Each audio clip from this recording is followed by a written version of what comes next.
What's up, guys, and welcome back to Aether Rage, week 87, day 2 of Light Season. So, what about that new summer banner, huh, for Three Houses characters? I can't say I wasn't expecting certain characters to get their seasonal alts before their original variants were introduced into the game, seeing as how it's happened before. But, if these more popular characters were to get their original skins, I would like those units that have preceded them before in this respect, like Bridal Charlotte, to get their original skins first. You know, just to be fair, to put into a word. But overall, I feel like this banner's a pass for me, just because their kits seem a bit wonky and niche for my likes. Though their artwork is really quite nice, as expected of a summer banner. If I had to say, best waifu is probably Sylvain. Though I have heard people making the contention for Lauren's as well. Personally, I deduct points for Speedos, but that's just that's just me. And yeah, to start us off for today, we have Deus Ex on the Light Season Lock Battle Queue. And Deus Ex, you did make me cheat a little bit in order to find a clear for your map, which I'll get to in a bit as soon as this thing finishes loading for some reason. It's taking an overly long amount of time. Okay. And that change that I made was, give it a second, the special on my Roy.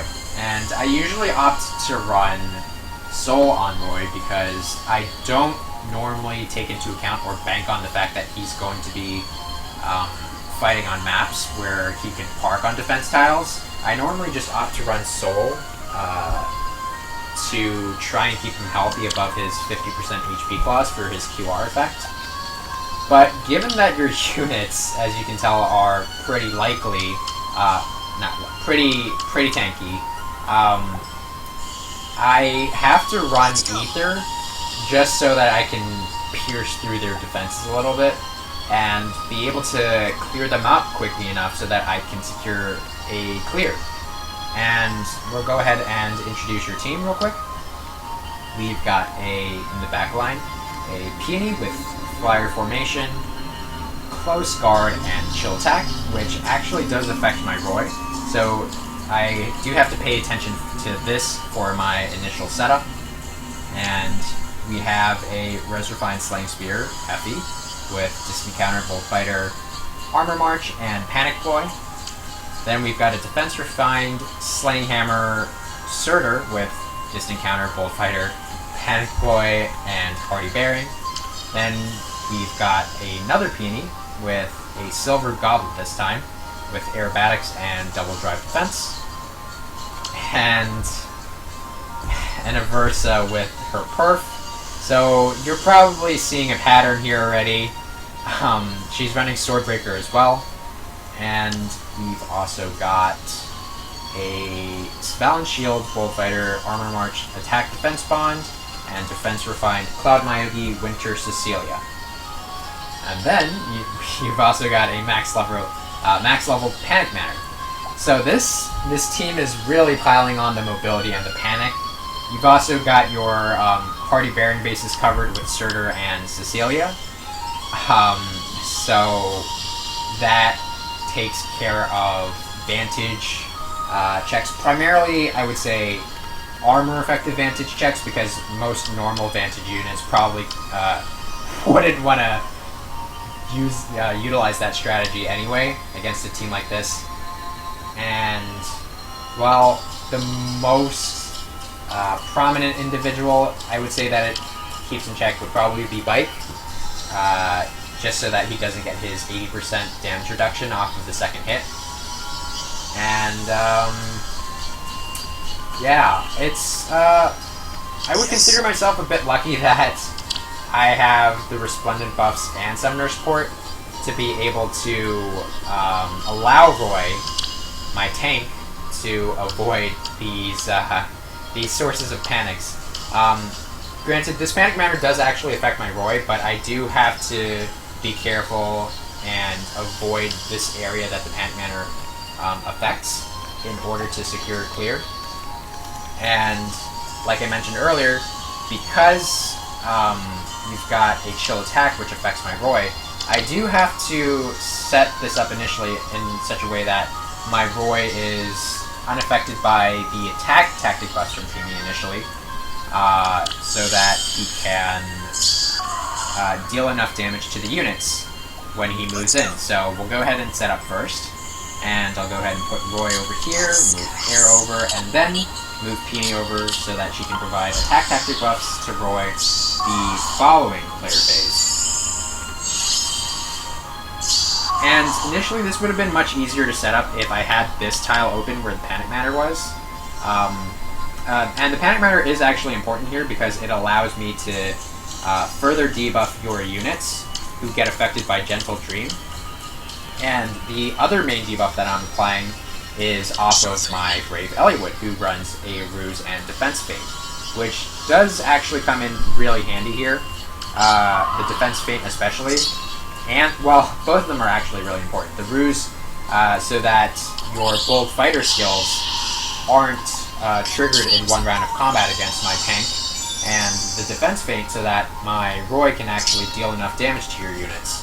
And so I've Rused the column where your Cecilia and Surtur are, and now I'll Ruse from this column so that your Effie and less so Aversa, but mostly Effie, gets affected by Ruse as well. And I'm going to go ahead and push Roy up, and if that was the real trap, it wouldn't have mattered since my Roy is at full HP. And then I'm going to go ahead and soften up the Cecilia so that I can take her out on the following enemy phase.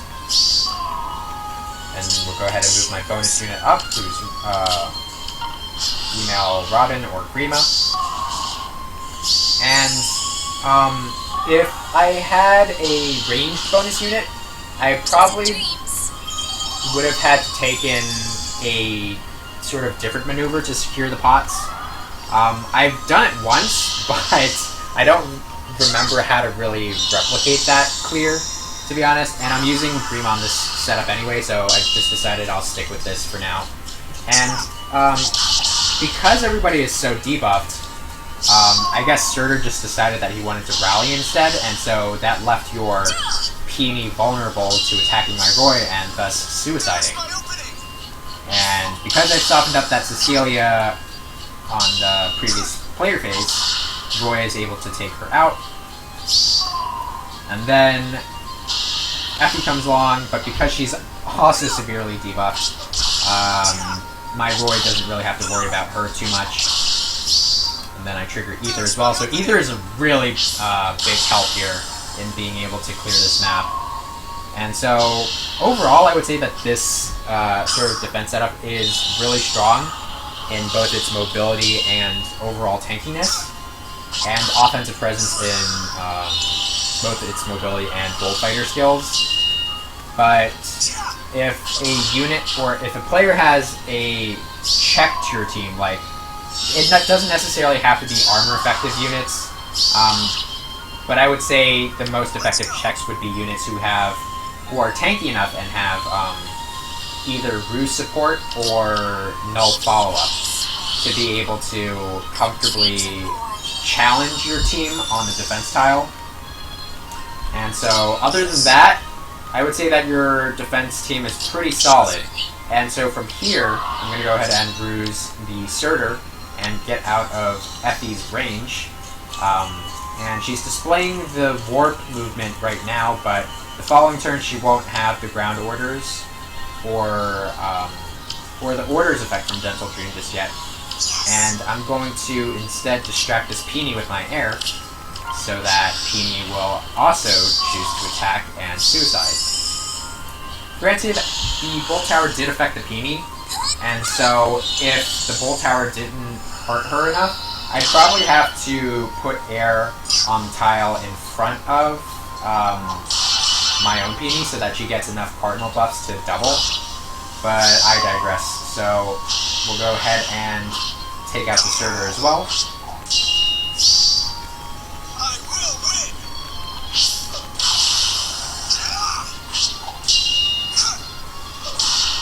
Okay. And then from here, I believe I just kept on using Eliwood to ruse and feint her units. So from here, I believe I moved my bonus unit up. Now granted, this may vary based on the season, just based on who the bonus unit is, because if they were color disadvantage, if they were red like Roy, FE may actually opt to attack them instead. And, well, it looks like I kind of screwed up already, actually. So I was supposed to smite Robin up first instead of moving her up, so that way she would still have her movement and she would be able to destroy the Panic Manor. And from there, FE would actually opt to attack Roy instead. But like I said earlier, this particular maneuver depends on what the bonus unit is. If it's a melee ranged unit, it depends on them having enough physical bulk, first and foremost, and also not being at triangle disadvantage against this FE to convince the FE to keep attacking my Roy instead. If this were a ranged unit, I'd probably have to bait the FE off of the defense tile and then smite them up so that they can break the Aether fountain from the top and then move down from there. But seeing as how I'm already running a bit long into this session, can you take my word for it that I managed to clear this map? I probably soften up your FE like so. And then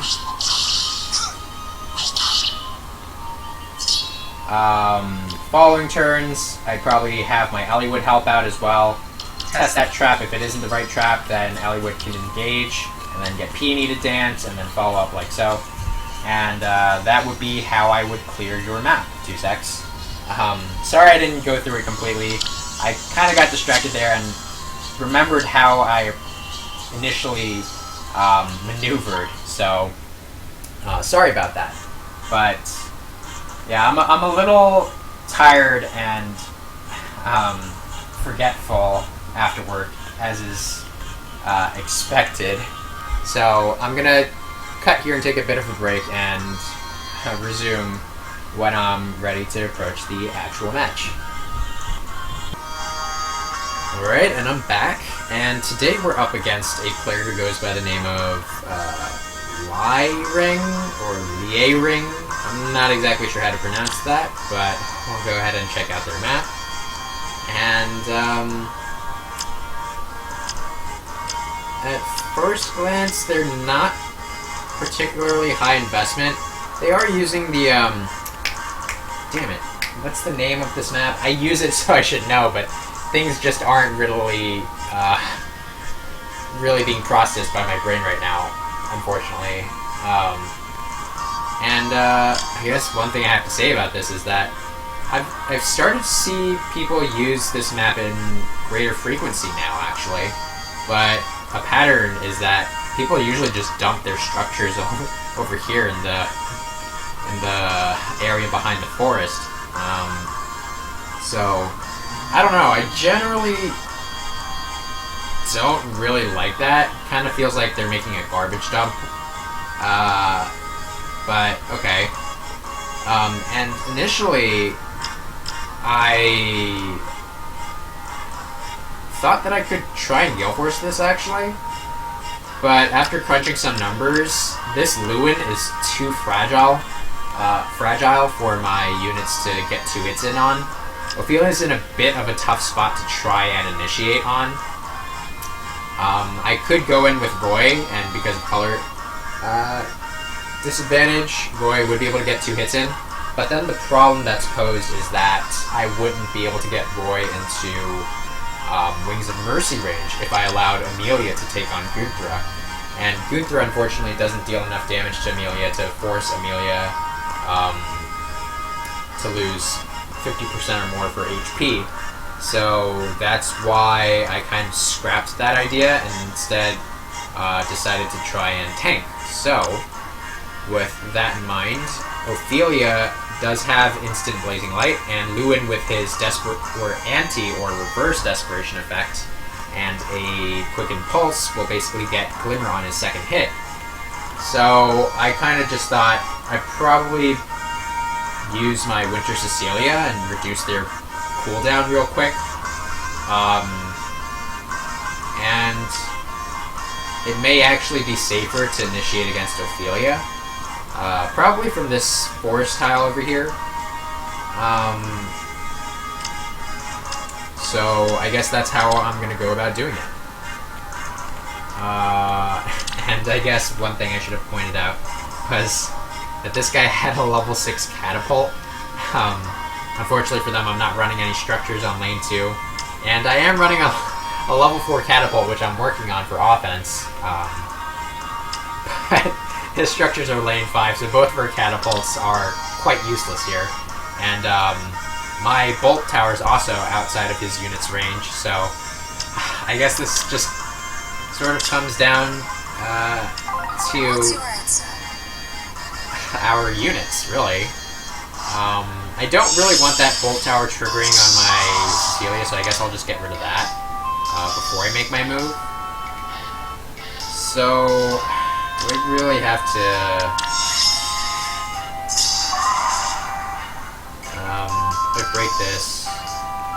break this turn 2. Probably go on turn 3. So go ahead and get the flower bed.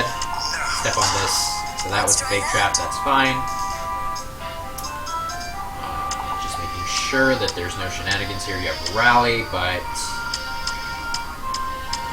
I think it should be fine.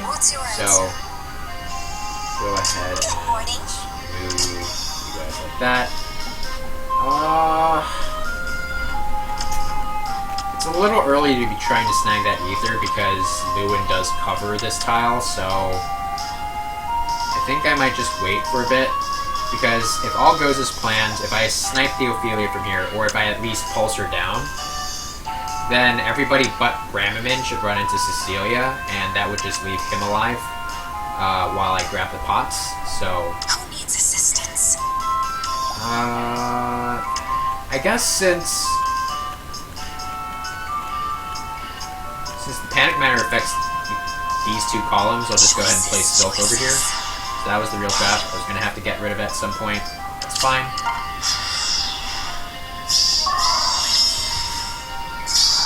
Guess I'll go back and heal. Well, actually, now Silk does have enough HP to panic deploy the Lyn, thanks to Air's Sparkling boost. So That's a difficult one. huh. I think I could actually make my move right now. And break this with air. So we'll go ahead and do that then.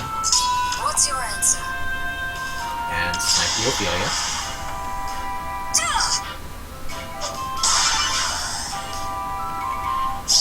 Okay, so now Lyn's pulse down, so he shouldn't get his glimmer off. Ooh. It is turn 2, so he shouldn't have his odd attack wave active. So I guess it's fine. Go ahead and put Zephiel over here, and then turn.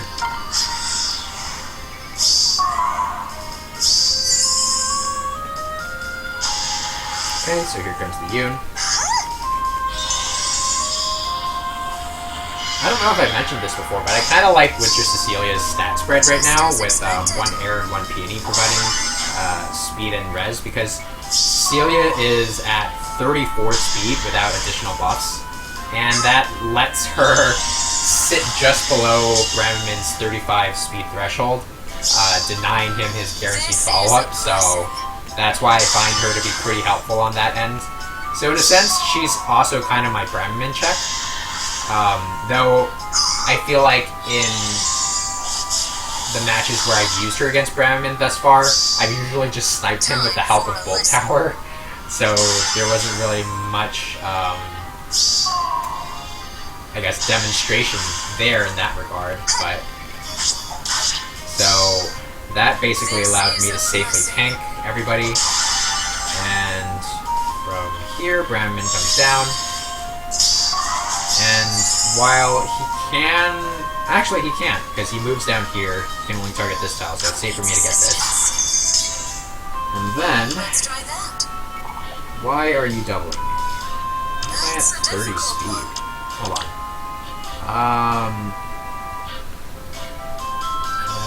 Sort of combat. Foe's attack is greater than or equal to 50, or if penalty is active to foe.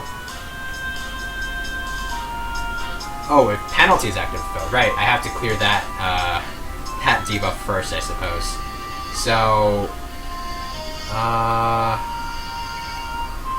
I guess. What's your answer? I guess I'd just tank him on enemy phase, right? So we'll go ahead and... Why are you being debuffed, though? -4, -4, -4. Oh, that was from New Year's Gunthra's weapon. I think it was called Hikami. So we'll go ahead and just park there.